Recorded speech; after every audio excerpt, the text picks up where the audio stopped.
د امنیتي ځواکونو د هڅو ستاینه او قدرداني د ریاست الوزرا سیاسي معاونیت د افغانستان ملي دفاع او کورنیو چارو وزارتونو او استخباراتو لوی ریاست ته مشرتابه او ټول امنیتي ځواکونو مننه او قدرداني کړې چې شپه او ورځ د هیوادوالو د امنیت ساتلو هڅې کړې او بشپړ امنیت یې تضمین کړی دی.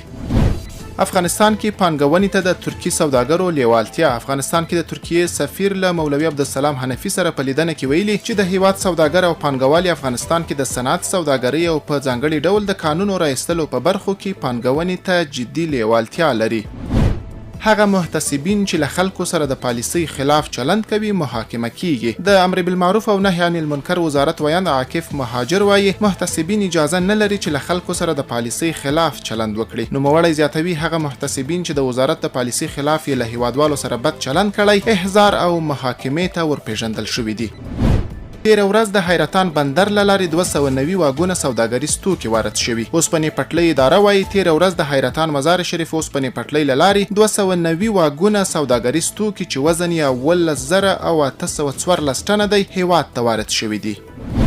سودان کې ښکېلو لورو په 22 ساعته اوربند هوکړه کړې. سودان کې ښکېلو لورو له اوږدو مذاکراتو وروسته په 22 ساعته اوربند هوکړه کړې. سودان کې سراسري اوربند د اپریل میاشتې له 24 عملي شوی دی.